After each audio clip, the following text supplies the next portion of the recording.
Consider this various causes of poor, AOI नहीं AQI है, गलत लिखा हुआ है।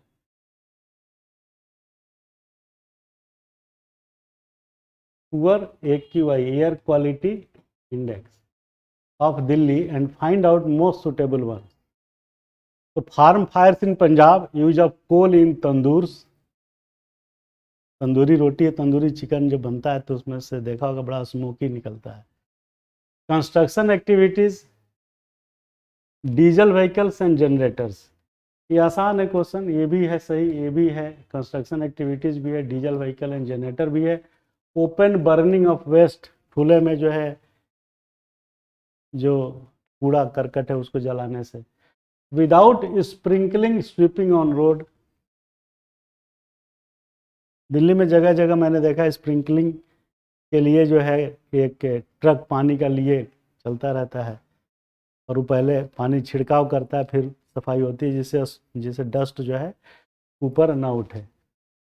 Using BS3 petrol and BS4 diesel four wheelers, ये आसान है कंपैरेटिवली, बहुत आसान है, लेकिन थोड़ा सा ट्विस्ट तो देगा ही आपको। तो इसमें चारों पांचों सही है, वही 2 3 4 5 कहाँ है इसमें, तो ये डी इसका सही है। नेक्स्ट चलते हैं, पांचवें क्वेश्चन पे आते हैं।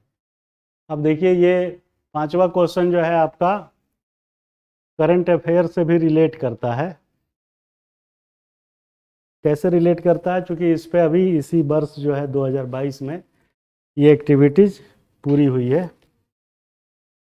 तो पांचवा क्वेश्चन है, why Kuno national park was in news recently. Kuno national park का नाम आपने सुना होगा, ये मध्य प्रदेश में आता है,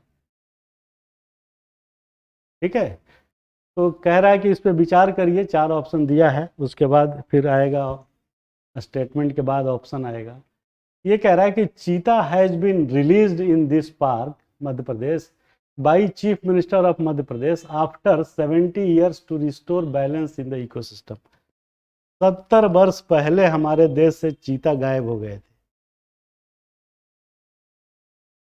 तो अब जो है उनको लाया गया है। तो ये स्टेटमेंट सही है, 70 साल पहले इकोसिस्टम में हर जीव की, हर प्रजाति की जरूरत है कि नहीं।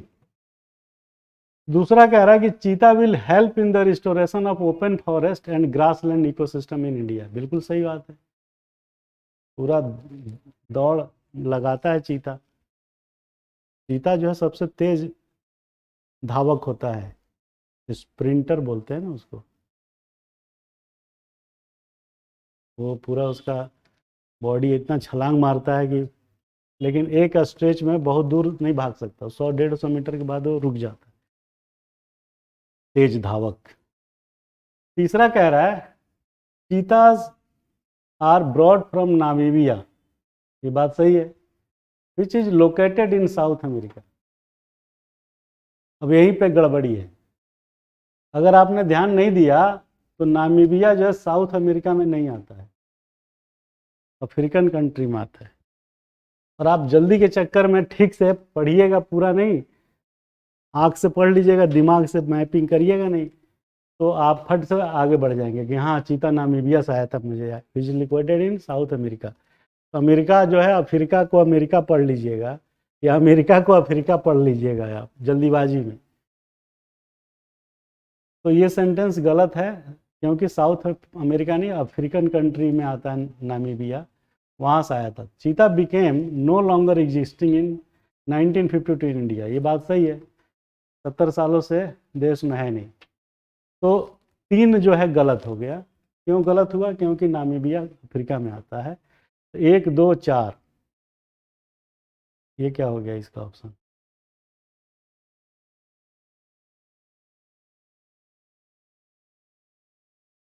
एक दो तीन चार, हाँ ये ऑप्शन जो यहाँ से दिया हुआ है, ये इसको ठीक करना पड़ेगा, नोट कर लो, इस पे से 3 हटाना पड़ेगा। ये मुझे लग रहा है कि जब हम लोग वर्ड से PDF में हमने इसको वो किया था, एडिट किया था, लेकिन सेव नहीं हुआ। तो आप चलिए, वो तो टेक्निकल एरर है, लेकिन आप ध्यान रखिए कि 1, 2 और 4, ये फिर ये गलत है, वो तो हो ही नहीं सकता 3 नंबर, तो इसका आंसर है 1, 2, 4। वो हम करेक्ट कर लेंगे अपने प्रिंटिंग मिस्टेक को। आगे बढ़िए, ये क्वेश्चन नंबर 5 था, इसमें डी को 3 नंबर हटा देंगे। जीरो बजट नेचुरल फार्मिंग क्या है? जीरो बजट नेचुरल फार्मिंग, नाम से बड़ा समझ में नहीं आता। नेचुरल फार्मिंग तो समझ में आता है, जीरो बजट का मतलब भी समझ में आता है कि जीरो बजट, कोई बजट नहीं है उसके लिए, ये थोड़ा अजीब लग रहा है। तो आप इसको ध्यान रखिए कि ये है क्या चीज़। ये कह रहा है a kind of farming where top soil is covered with crop residue to increase water retention, coating up seeds with cow dung. आप जो आप लोग गांव के हैं, आपने इस चीज़ को देखा होगा, ये अंग्रेजी में बड़ा कठिन लग रहा है हिंदी में भी कठिन लगेगा। हिंदी क्या बनेगा इसका कि खेती बाड़ी की एक प्रकार है जहाँ पे मिट्टी के ऊपरी सतह को क्रॉप रेजिड्यू, फसलों के अवशेष जो बच जाते हैं उनसे मिट्टी को ढक दिया जाता है, ताकि उसमें मिट्टी में पानी जो है रिटेन रहे, नमी बनी रहे, और साथ में जो बीज डाला जाता है उस बीज को गाय के गोबर में डिप करने के बाद उसे छीट दिया जाता है खेत में, और उसके बाद उसे ढक दिया जाता है। तो गांव वाले जो बच्चे हैं वो इस मामले में तेज होंगे, तेज भी तब होगा जब पहले बात को समझेगा और देखा हो। हमें इसलिए ध्यान है क्योंकि हम लोग गांव में जब थे तो करते थे, देखते थे। तो ये खेत है, इस खेत को पहले जुताई किया, मिट्टी जो है सॉलिड से मुलायम बनाया। जब मिट्टी मुलायम हो गया तो इसमें बीज डालने से पहले जो ये बीज है, इस बीज को क्या करते हैं गांव में, गाय के या बैल के गोबर को इस बीज के साथ मिला देते हैं, मिला के उसे मिक्स कर देते हैं, ठीक है। और मिक्स करने के बाद गोबर लगा हुआ बीज इस खेत को जोतने के बाद इसमें डाल देते हैं, डाल दिया। और डालने के बाद इसको पुआल से, जो पुआल बोलते हैं धान की जो नीचे वाला पोर्शन होता है, उससे इसको ढक देते हैं। और ऐसा इसलिए करते हैं जिससे जमीन में, मिट्टी में नमी बनी रहे और बीज जो डाले हैं वो सही तरीके से ग्रो करे, ठीक है। अगर ऐसा नहीं करेंगे, ढकेंगे नहीं, तो क्या होगा, मिट्टी में जो नमी है वो समाप्त हो जाएगी और बीज जो है उगेगा ही नहीं, क्योंकि उसको हाई टेम्परेचर मिल जाएगा। तो आप बताइए इसमें कौन सा रॉकेट साइंस है? ये गांव का हर आदमी करता है, या जो भी खेती बाड़ी करता है वो करता है, लेकिन अंग्रेजी में इसको लिखा है कि काइंड ऑफ फार्मिंग, एक तरीके की खेती जहाँ पे टॉप सॉइल को, फसलों के जो अवशेष होते हैं पुआल, उससे ढक दिया जाता है, क्योंकि उससे वाटर का जो उसमें रिटेंशन है वो बढ़ जाए, और साथ में गोबर लगा हुआ बीज उसमें डाल देते हैं। तो इसी को बोलते हैं जीरो बजट नेचुरल फार्मिंग। अब आपको ऐसे बड़ा कठिन लग रहा होगा, और अगर आपसे पूछेगा जीरो बजट नेचुरल फार्मिंग क्यों ज़रूरी है, तो आप बताइए। हमने जो डायग्राम समझाया है क्यों ज़रूरी है। ज़रूरी इसलिए है ताकि मिट्टी में नमी जो है बनी रहे, और उसमें जो बीज डाला है वो समय पे स्ट्रेंथनिंग होकर, मजबूत होकर आगे ग्रो करे। ये है। बी कह रहा है कि it is very difficult, it is very effectively zero budget as its name sound. Confuse करने के लिए लिखा है हमने कि जैसा इसका नाम है उस नाम के हिसाब से इसमें जो जीरो बजट जो है बहुत प्रभावी है फार्मिंग के लिए। ये सब बकवास चीज़ है, तो आपको घुमाने के लिए हमने कुछ लिख दिया है। जैसे 3 इडियट में उसने लिखा था पास्चुराइजेशन, प्रोफेसर साहब को बोला ये कुछ नहीं है, ये मेरा नाम है, ये इसका नाम है, ये उसका नाम है, हो गया। इडियट 3 इडियट आपने देखी होगी, उसमें था ना ये। तो कंफ्यूज करने के लिए हमने ये डाल दिया है, इसका कोई मीनिंग नहीं है। Highest yield we can get from the technique. अब आपको ऐसा लग रहा है कि इससे बहुत बड़ी कोई टेक्निक है जिससे हाईएस्ट यील्ड मिलेगा।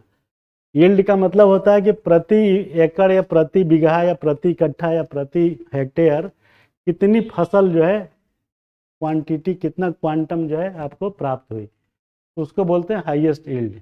तो ये सब चीज़ इससे कोई मतलब नहीं है, ऐसा कोई टेक्निक नहीं है जिससे बीज सिर्फ ग्रो कराने के लिए है सारा खेल, ताकि बीज को वहाँ से ले जाके कहीं और लगाया जा सके। जैसे मिर्ची का पौधा, ये पौधा बनाने के लिए ही होता है ज़्यादातर। जैसे मिर्ची का पौधा बनाना है, बीज डाला आपने, मिर्ची का पौधा छोटा छोटा निकल आया, आप उसको ले गए।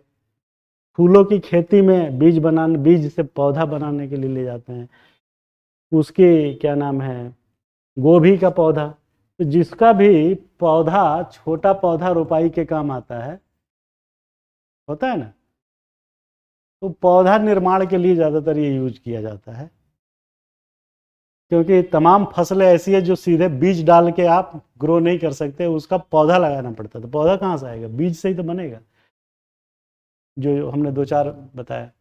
डी कह रहा है कि it is implemented successfully in all over India. ये सब बेकार की बात है, ये इससे कोई स्कीम से लेना देना नहीं है। तो जीरो बजट नेचुरल फार्मिंग ये है जो हमने आपको डायग्राम के साथ समझाया।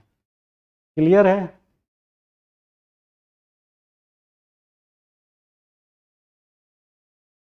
समझ में आ गया एलबी? और शांता जी आपको भी समझ में आ गया? देखो ये सब छोटी छोटी, लेकिन कितनी यही पढ़ाई पढ़नी है। आईएएस बन के जब किसी का खेत में अगर बीज डाला होगा और उसका जीरो बजट नेचुरल फार्मिंग आप खराब किए होंगे, तो आएगा ना आपके पास कंप्लेन लेकर के कि हजूर हमारा जो रात में पुआल उखाड़ के सब ले गए सब। तो आप पढ़े होंगे तब आप कनेक्ट करेंगे कि अच्छा ये क्या कहना क्या चाह रहा है। अगला है 7 number, select the correct pairing from following. इसमें भी 4 ऑप्शन है 7वें में, और आप देखिए कि कौन कौन ऑप्शन इसमें सही है। तो गगन क्या है, ये alert to deep sea fisherman regarding upcoming disaster. ठीक है, मछुआरे जो हैं समुद्र में मछली पकड़ने ना जाएं, क्योंकि कोई चक्रवात या सुनामी या कोई तूफान आने वाला है, उसकी अलर्ट उनको मिलता है। वो जो टेक्निक है वो उसको बोलते हैं गगन। दूसरा है IndARC, India's first underwater moored observatory in Norway. ये ध्यान रखिएगा, इंड आर्क जो है इंडिया की पहली अंडर वाटर, समुद्र के पानी के नीचे जो है एक वेधशाला ऑब्जर्वेटरी बनाई है। कहाँ पे? नॉर्वे में। तो ये बहुत इंपॉर्टेंट सूचना है आपके लिए। तीसरा कह रहा है एनसीएपी क्या है, ये action plan on mitigation of air pollution है। और जीआईएम क्या है, green India mission which is embracing forest cover up to 5 million hectare. ये जस्ट आपकी नॉलेज को इन्हेंस करना और आपको इसके बारे में पता होना ये ज़्यादा ज़रूरी है, इसलिए क्वेश्चन हमने बनाया है। और ये क्वेश्चन वैसे देखा जाए तो साइंस एंड टेक्नोलॉजी और एनवायरनमेंट से रिलेटेड है, और इस टर्म को जानना कि सरकार क्या क्या कर रही है वो ज़रूरी है। तो इसमें ये चारों सही है, कि इसका आंसर ये हो जाएगा।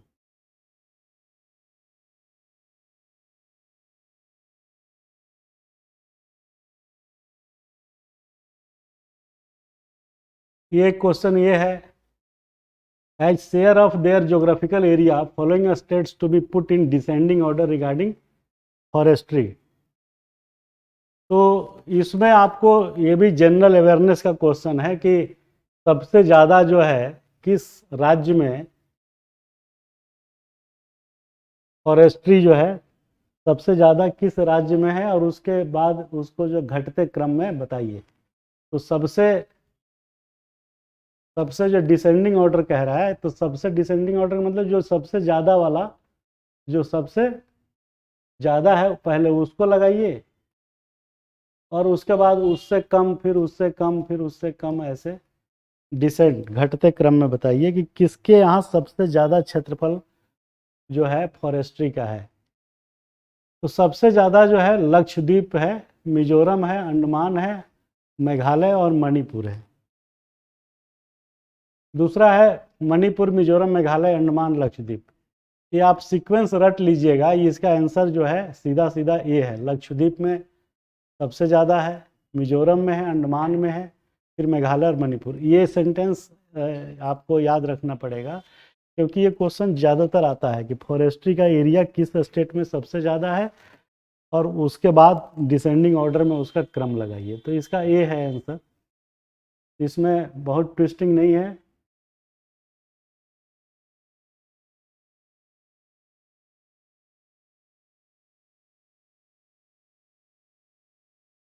ये 9वां क्वेश्चन देखिए।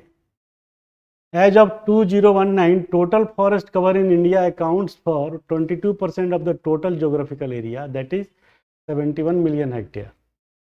ये कह रहा है कि 2019 के हिसाब से टोटल फॉरेस्ट जो देश में था वो 22% जो है टोटल जोग्राफिकल एरिया का था। मतलब भौगोलिक क्षेत्र आपका जो देश का है, टोपोग्राफी, उसमें से 22% एरिया पे फॉरेस्ट था। However GIM has been allocated rupees 250 crore in 2021 for financing of afforestation, but they could not use full amount of allocation।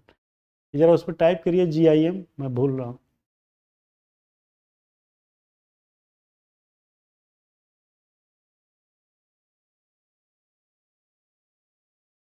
GIM, ए नहीं एम। नहीं, ये गोवा इंस्टीट्यूट ऑफ मैनेजमेंट नहीं है, नहीं वो भी नहीं है।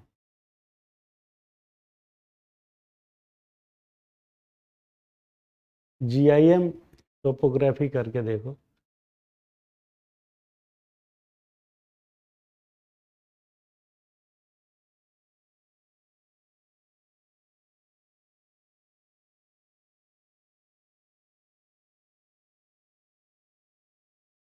चलिए वो देख लीजिएगा, मैं इसका फुल फॉर्म भूल रहा हूँ। तो GIM जो है 250 करोड़ इसके लिए दिया गया है सरकार की तरफ से 2021 में, जिससे जो है फॉरेस्टेशन को और बढ़ावा दे। What is GIM stand for, ये क्लिक करो। हाँ, उसके ऊपर वाला। हाँ,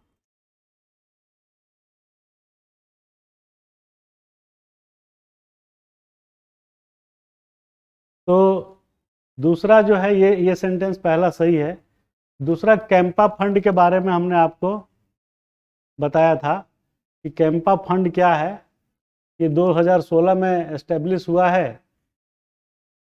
जो एंटिटी वहाँ पे वो लगाना चाहती हैं पेड़ को काट करके, कोई कंपनी या कोई फैक्ट्री, तो उसको जो है उतने से डबल पेड़ लगाना पड़ता है सोशल फॉरेस्ट्री के तहत, या पैसा देना पड़ता है उस फंड में जो सरकार जो है 2016 में एस्टेब्लिश की है, सो दैट इकोलॉजिकल बैलेंस जो है बना रहे।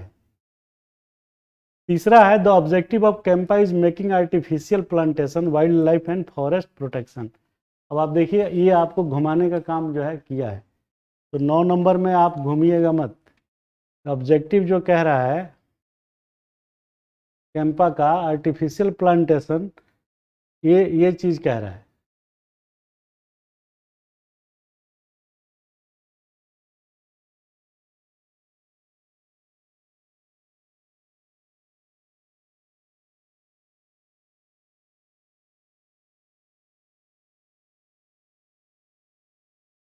Wild life and forest protection.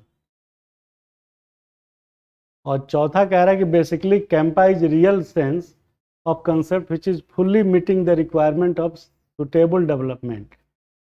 तो इसमें जो आपको आंसर मिलेगा वो 1 2 3 4, इसमें कोई विशेष चीज़ तो नहीं छुपी है। Basically Campa is real sense of concept which is fully meeting the requirement of suitable development, ये सही है। द ऑब्जेक्टिव ऑफ कैंपा में artificial plantation of wild life and forest protection, ठीक है। कैंपा फंड एस्टेब्लिश इन 2016, ये भी ठीक है, GIM का है। तो इसका जो है आंसर है वो है 1 2 3 4। ये वाला क्लियर है। और लास्ट क्वेश्चन जो 10वां है, इसको मैं डिस्कस करके बाकी आपको ऐप पे जाना पड़ेगा डिटेल के लिए। तो ये कह रहा है कि मैच द फॉलोइंग करेक्टली। ये बेसिकली ये पहाड़ हैं दुनिया के जो कहाँ लोकेटेड है उसके बारे में क्वेश्चन बनाया हुआ है। तो ये कह रहा है कि कौन सही मैच है। माउंट विल्सन अंटार्कटिका में है, डेनाली नॉर्थ अमेरिका में है, किलीमंजारो अफ्रीका में है, एल्ब्रुस यूरोप में है और पैनकेक जाया ओशिनिया में है। ये कह रहा है कि क्या ये सही सही जुड़े हैं, सही सही रिफ्लेक्ट हो रहे हैं। तो ये आपके जस्ट नॉलेज और एक्सटेंसिव जानकारी के लिए है। तो ये सारे जो हैं, जो लोकेशन इनका दे रहा है, इस लोकेशन के हिसाब से पांचों के पांचों जो है सही हैं, सब सही तरीके से पेयरिंग में दिख रहे हैं। तो इसका हो जाएगा ऑल ऑफ द अबव। तो ये 10 क्वेश्चन हमने डिस्कस किया। मेरे ख्याल से कितना टाइम हो गया, 1 घंटा लग गया। अब आप सोचिए और आपको ये 10 क्वेश्चन 10 मिनट में करना होगा। तो स्पीड जरूरी है। स्पीड तब बनेगी जब आप कॉम्प्लेक्स स्टडी करेंगे, जैसा हमने इसमें क्वेश्चन ट्रेंड दिया है, आप समझ रहे होंगे, आप खुद महसूस कर रहे होंगे कि यूपीएससी की तैयारी के लिए किस टाइप का टेस्ट सीरीज की ज़रूरत है जिससे रियल इवेलुएशन आपका हो सके। तो इस क्लास को मैं यहीं पे रोकता हूँ, फिर मिलते हैं ब्रेक के बाद। तब तक आप डिस्क्रिप्शन में दिए गए लिंक पे जाइए और वहाँ प्रीसा आईएएस का ऐप डाउनलोड करके इस टेस्ट सीरीज को ज्वाइन कर लीजिए। Thank you very much. नमस्कार, जय हिंद, जय भारत।